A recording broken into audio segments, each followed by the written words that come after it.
ಗಾಂಧಿ ಜಯಂತಿ ದಿನ ಅಕ್ರಮ ಮದ್ಯ ಮಾರಾಟದ ಸುದ್ದಿ ಬಿತ್ತರ.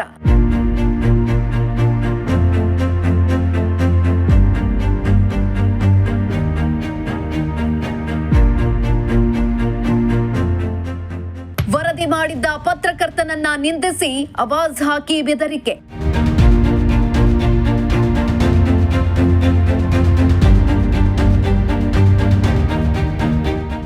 ಗುಬ್ಬಿ ತಾಲೂಕಿನಲ್ಲಿರುವ ಪತ್ರಕರ್ತರಿಗೆ ರಕ್ಷಣೆ ಇಲ್ಲವಾಯ್ತಾ?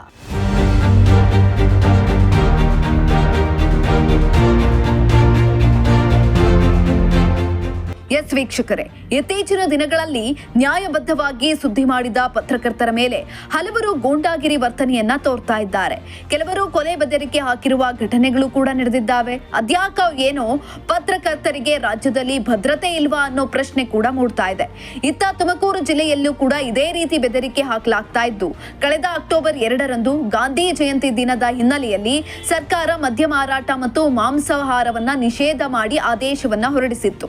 ಗುಬ್ಬಿ ಪಟ್ಟಣದಲ್ಲಿ ರಾಜಾರೋಷವಾಗಿ ದ್ವಿಚಕ್ರ ವಾಹನದಲ್ಲಿ ಅಕ್ರಮವಾಗಿ ಮದ್ಯ ಮಾರಾಟವನ್ನ ಮಾಡಲಾಗ್ತಾ ಇತ್ತು. ಈ ಬಗ್ಗೆ ನಿಮ್ಮ ಪ್ರಜಾಶಕ್ತಿ ಟಿವಿ ಸುದ್ದಿ ಬಿತ್ತರವನ್ನ ಕೂಡ ಮಾಡಿತ್ತು.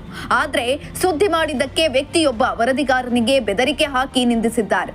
ಈ ವಿಚಾರವಾಗಿ ವರದಿಗಾರರು ಗುಬ್ಬಿ ಪೊಲೀಸ್ ಠಾಣೆಯಲ್ಲಿ ಪ್ರಕರಣವನ್ನ ಕೂಡ ದಾಖಲು ಮಾಡಿದ್ದಾರೆ.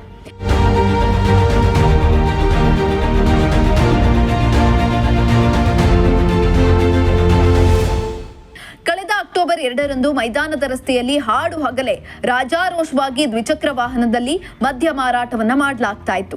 ಈ ಬಗ್ಗೆ ಸುದ್ದಿ ಬಿತ್ತರಿಸಿದ್ದು, ಇದರಿಂದ ಕುಪಿತಗೊಂಡ ಗಂಗಾಧರ್ ಅನ್ನುವಂತಹ ವ್ಯಕ್ತಿ ಕುಡಿದ ಮತ್ತಿನಲ್ಲಿ ರಸ್ತೆಯಲ್ಲಿ ಬರ್ತಾ ಇದ್ದಂತಹ ಪ್ರಜಾಶಕ್ತಿ ಟಿವಿ ವರದಿಗಾರನ ಮೇಲೆ ಗಲಾಟೆ ಮಾಡಿ ಜೀವ ಬೆದರಿಕೆ ಹಾಕಿ ಮತ್ತೊಮ್ಮೆ ಅಕ್ರಮ ಮಾರಾಟದ ಬಗ್ಗೆ ಸುದ್ದಿ ಮಾಡದಂತೆ ಪ್ರಾಣ ಬೆದರಿಕೆಯನ್ನ ಕೂಡ ಹಾಕಿ ಎಚ್ಚರಿಸಿದ್ದಾನೆ. ಗಂಗಾಧರ್ ಬಗ್ಗೆ ಅಕ್ಟೋಬರ್ 4ರಂದು ಗುಬ್ಬಿ ಪೊಲೀಸ್ ಠಾಣೆಯಲ್ಲಿ ದೂರನ್ನ ಕೂಡ ದಾಖಲು ಮಾಡಲಾಗಿದೆ. ಬೆದರಿಕೆ ಹಾಕಿದ ವ್ಯಕ್ತಿ ನಡೆಸಿದ ಫೋನ್ ಸಂಭಾಷಣೆ ಮತ್ತು ಸ್ಥಳ ಮಹಜರನ್ನ ಕೂಡ ಮಾಡಿ ಎಫ್ಐಆರ್ ದಾಖಲಿಸಲಾಗಿದ್ದು, ಪೊಲೀಸರು ಮುಂದಿನ ಕ್ರಮವನ್ನ ಕೈಗೊಂಡಿದ್ದಾರೆ.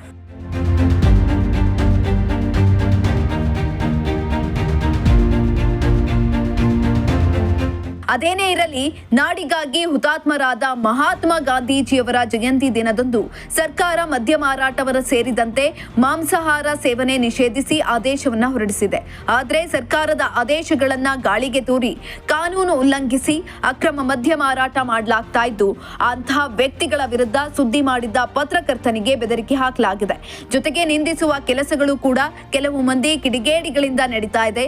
ಪೊಲೀಸ್ ಇಲಾಖೆ ಪತ್ರಕರ್ತರ ರಕ್ಷಣೆಗೆ ಮುಂದಾಗಬೇಕಾಗಿದೆ ಎಂಬುದು ಪ್ರಜ್ಞಾವಂತ ನಾಗರಿಕರ ಆಶಯ.